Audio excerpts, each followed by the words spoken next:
In case you didn't realise, this is now the yum step.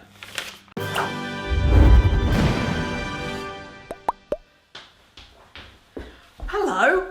Alright, how's it going? Welcome to my temporary kitchen. Hope you are well. Today, I'm showing you something that we're still in the middle of the kind of lockdown thing right now of cooking, and our dinners are becoming quite repetitive in the evenings. And I teased this on Twitter and you guys wanted to see it.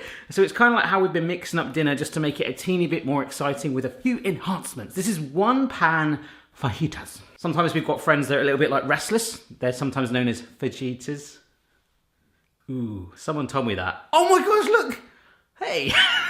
But seriously though, to get through dinners at the moment, you kind of probably might find yourself going through a bit of a cycle, because although there's not a food shortage so much in the shops, that was quite early on in the lockdown, now it's more like, how can I make dinner exciting? I've come up with this kind of formula, and I'm sure we could probably make it a bit more exciting than that, but I'm going to call it fumbe. Okay, this is my key formula to making super simple fajitas, and you can freestyle it any way you want. And when I say freestyle, I don't mean this. No, not like that. What I mean is you can just freestyle the ingredients and tweak it and make it your own, and actually vegetarian, vegan, whatever you want to do like that, with whatever ingredients you've got in the cupboards. Step one then, forage. That's all about just finding whatever ingredients you've got in your house. You tend to kind of have like a similar consistent amount of ingredients in your house. We tend to always have loads of courgettes, onions and peppers, which form an amazing base for fajitas. Okay, so we have got a pack of red peppers from the supermarket that we just tend to get in bulk, and onion, both a white onion and a red onion variety. But what you can do, you can literally open your cupboard and be like, oh right, there's we've got a tin here of mixed beans. You could drain that off and chuck it in there. Don't get it too wet, make sure you drain it off. The same with chopped tomatoes. I've actually got this stood out this morning. This is a multi-pack, small individual portion size of pineapple. So that's what I'm saying, you can just forage, find ingredients you want, but again, try to take the dampness out of it. So we're going to drain off the pineapple along with our core onions and peppers. Now, I don't know if it's just me, but I find the actual with fajitas, and I just love Mexican food in general. I'd love to go to Mexico. But what I like to do is it's all about not just the taste and the colours, I try and get a bit of every colour, but also the texture and the consistency of how you slice the vegetables.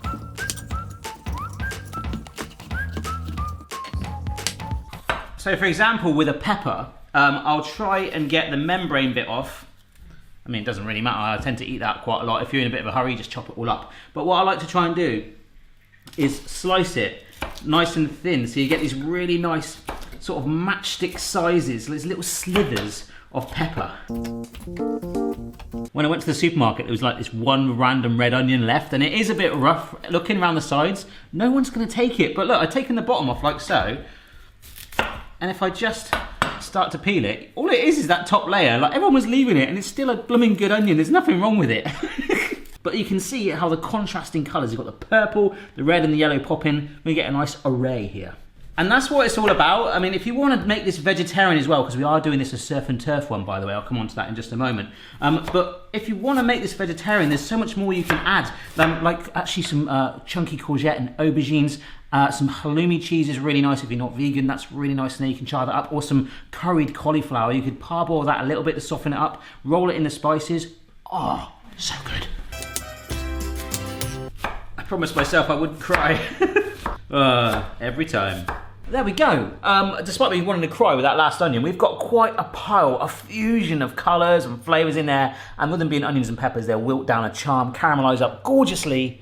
Oh. Alright, so with the pineapple, I've drained it off as best I can, he says, as the juice pulls out. But actually, you could keep the juice and even simmer that down, caramelise it up and use it as a bit of a glaze. Oh, that smells so tropical. But we don't want to overload these too much. So I was going to get a courgette out of the fridge. I put one of the other peppers back because it can start to get too busy. So the main thing is you want to look at now is your meat. Now, this is a multi-pack pack of raw prawns or shrimp, hi Forrest, depending on where you are in the world, shrimp, that need to be cooked, normally pan-fried in about 5-6 minutes, and a little bit of steak that I've diced up. So we've still got loads of both of those left in the fridge. They're just bits that I've portioned and kept for another day. As I say, if you are vegetarian, you can just mix this up again even more so, but you can even, like we've been doing during the weeknights, Phoebe's not a massive fan of meat, so what we tend to do is make the rub and then just rub it all in vegetables and bake a second batch for her on a different tray. So I'm going to introduce you to our world-class seasoning machine. It's a mixing bowl. Yeah, That's basically it. But in here is where I get 80% of the ingredients in the bowl and the rest on the table. So we are proper going for that surf and turf vibe. And do not be aggressive with it. Don't go raw like that, because you could break your prawns up and damage all of your good stuff that you've been doing with your chopping. You just want to kind of mingle it and caress it and let it all fall together like this. Now, as colourful and I guess accidentally flavourful that is, with the sugars from the pineapple and the flavours of the meats, the peppers, all that stuff, we now need to enhance it by going to the mix stage. Okay, so Old El Bazo, for example, there's many other brands available. They do taco kits, fajita kits, all that sort of stuff. Brilliant, we get them. Don't get me wrong, they're amazing, they get you out of trouble. But inside, you tend to see a sachet that says, ooh, hit my shoe then, it sounds like I'm playing tennis. Oh, can't do it again. I literally can't do it again. You get these packets in there that say taco seasoning or fajita seasoning or something like that. But if you look on the back of it, all it is, it's someone that's just shimmied together lots of different herbs and spices and made their own amazing Harry Potter-esque potion in powder form. And that, my friends, I'm gonna get my spice drawer back soon in our new kitchen, by the way, but that is where your spices, look at all this. It all comes in handy, where you can just grab your favourite things, and if they're chunky, you can shove them into a pestle and mortar, or a mortar and pestle, whatever you want to call it.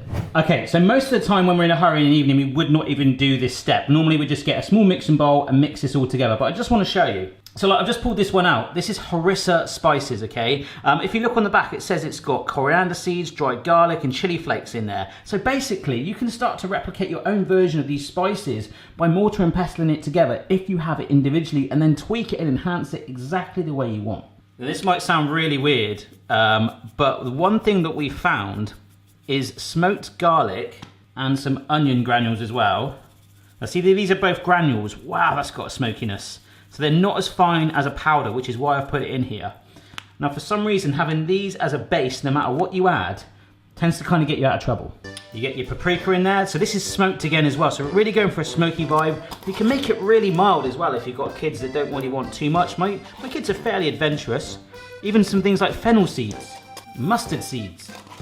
For a teeny bit of heat, a few chilies, not too much. A little bit of pepper. Oh, a little bit too much. And some ground coriander. Now we're going to finish it with coriander as well. I've got that here in the house anyway. But that on its own, I mean, it's a bit too lumpy. It'll be fine, but you can just... Oh my gosh.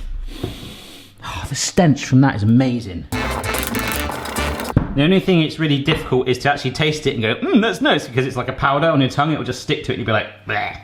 You have to kind of trust your judgment a little bit. There's some rock salt on there. Just to show you the fact that we've got it in there. I don't know why I have so much rock salt like that. But this is your friend.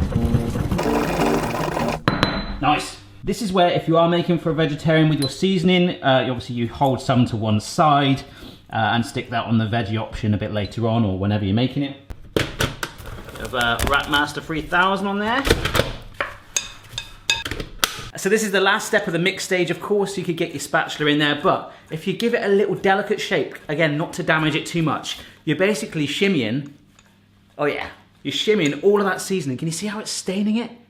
Oh, after a couple of minutes, the rub should have stained it and clinged onto it and kind of made it look like it's been sunbathing, but with a sort of speckled effect. It certainly looks it, and the juices, the natural juices from the meats and the pineapple too, will help it cling. Look at that! Amazing! Apart from you, look at you. We'll take you out. Oh, that's a bit close. Look at the temporary oven right there. We have, as you know, got this temporary oven for the time being. It's an absolute workhorse. The only thing is, it's a little bit on the small side, so we have to cook in batches, which works out quite well for the whole vegetarian side to keep it on a separate tray. But when it comes to dinner time, it's all kind of like waiting to eat together. But preheat your oven, because we are on to stage 3. Yes? Stage 3 of oven bay, okay? I probably could have changed these words to make it some sort of funny little phrase or something like that, but we're on to the bake stage. And the most important thing with the bake, get the oven nice and evenly cooked, and when it comes, because it's just one tray, onto the fajita side of things, you wanna make sure it's all nice and even, not too piled up on your tray, otherwise it won't cook all the way through. Got it? So what I mean is get your baking tray, and of course, absolutely mandatory to have the Barry Lewis seal pat. And shimmy the ingredients on. Now, as they cook, particularly the vegetables, they will wilt up. They'll shrivel and give you a little bit of space, which we'll need later. but you can just prod this around, let it sort of level and find its way. Very nice indeed, look at that.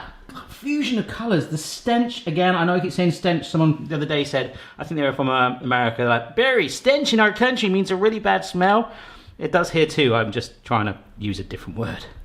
Oh, I've got lemons and limes here, I've got one lime, we've been having a little bit of mojitos in the evening, it's lockdown, you're allowed to do that, right? But you could stick in an orange, you could do it just to add a little bit of citrusness, lemon as well, we're going to use just a few wedges of lime going in there.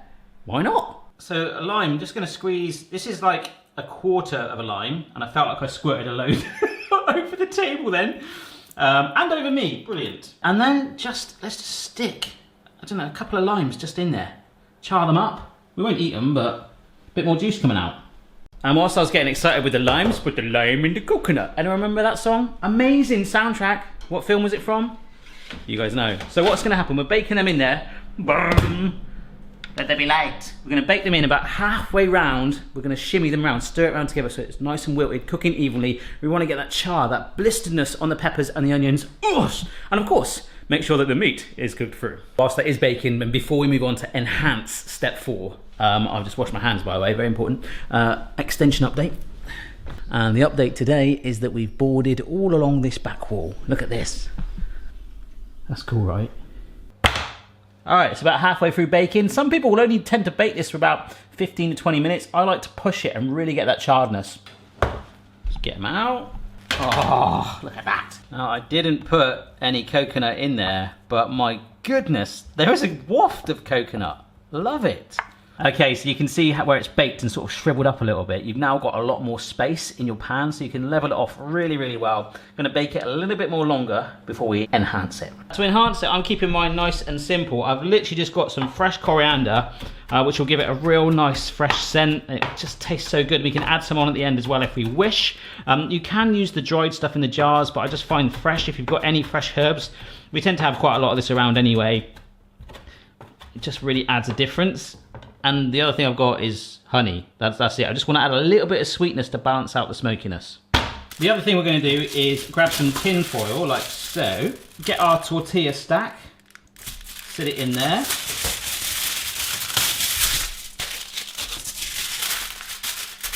And we're just going to fold it over. We're wrapping a wrap. There we go. And we can actually put this on the tray. Oh, oven stopped. Good times. Oh, so good. Blistered. Mmm. So we will take our coriander and just push that on top. That will kind of disappear and wilt, don't worry about that. And I just have always liked the sweet contrast with a little bit of honey, sometimes golden syrup if you haven't got honey. And then we'll just push this all around. Oh my gosh, the smell. We need smell-o-vision. Please, someone invent it. But you can see how the green herbs are just starting to hug all of those ingredients and mingle around. So what we want to do, because it's all nice and cooked now, it doesn't matter about it being stacked on top of each other, we want to create a little patch, a little landing bay, like a helicopter pad for our pack of tortillas. Okay, let's do it like that, so it's easy to open up. And then you can push it around again as well, hold it in place. And all we'll do is bake this for a couple more minutes just to warm for the tortillas and let the honey and the herbs just sort of mingle together. So like 3 or 4 minutes back in the oven. Ah, oh, in you go, my beauty. Not long. Ah, oh, yes. That, my friends, is done. Try to open these up. Oh, yes. Yes, they are nice and warm and floppy. That's what you want. Oh, and remember, I've done a homemade recipe on flour and corn tortillas. Really simple to make, so you can make this whole thing from scratch. Nice. Okay, so alongside it, I've got some sour cream and coriander, but if you haven't got sour cream, you could use mayonnaise or something like that. And also for salsa, which we've got, because we have fajitas quite a lot, we've been buying a bit of salsa, you could use just a tin of chopped tomatoes, drain it off, add more herbs in. But this jar is not opening. Mrs. B, we gave your grandma, didn't we? Yeah. The jar key, which is amazing for opening jars, but you've got the other gadget there. Found this. That's It's like a kind of corkscrew. Whenever I do gadget videos with jar openers, I always need a jar that I cannot open, and it's normally like, oh yeah, that helped, but this jar, should you try it? Go on then, you try it. Oh! See? Did it? Happy husband. Alright, so I was going to show you this little hack that I've got. Quite recently I referred to a fork as a poor man's trident, but everyone corrected me that of course a trident has 3, but it's a poor man's one, so obviously it's a quadrant. It doesn't really work on soft shells, but on a hard shell taco, if you shove a fork in like that, it does actually help support it. Hey ho, hands it is. So I'm literally going to just grab it and load it up with all of that flavour. The steak, the prawns, the onions, the peppers, that seasoning, the coriander, even the honey is in there doing its thing. A little bit of salsa. Yeah, a few dollops of piping icing of sour cream on there. And then just a final shimmy of coriander on top. In case you didn't realise, this is now the yum step. Is that good? Yum. Husband points? You gonna give me a better haircut? I'm gonna leave Mrs. Barry to munch on that fajita, but I hope this formula, this 5-step flambe formula comes in handy for you. You're totally enjoying that. I make a vegetarian batch, as I say, for other people. We've just been getting our way through the lockdown, just mixing it up in that style. Oh, it's really tasty. Thanks. You should try it. But forage, enjoy it, and if you do try it, share it on social media. Don't forget to subscribe for regular videos, and I'll see you next time. Bye. Bye. I just want to get, there we go, there's the hat on. I'm going to stay right there. People say you went to all the effort of making it and you didn't, you gave it to your family. I'm like, isn't that kind? Other people are like, I want to see your reaction, so. No. Nice. I'm stonking. I'll have it back though. Check your level, player. No matter what your style, the kitchen's for me. Simon's moustache, goatee, maybe all 3. Whereas these would normally be for our dinner, we've started to eat them for lunch. I had a bite, bit straight into it. What did I forget to take out? We've got to take the lime out. Yes. The zest is a bit gummy. The juice is fine in there, you get that real, but take the lime out.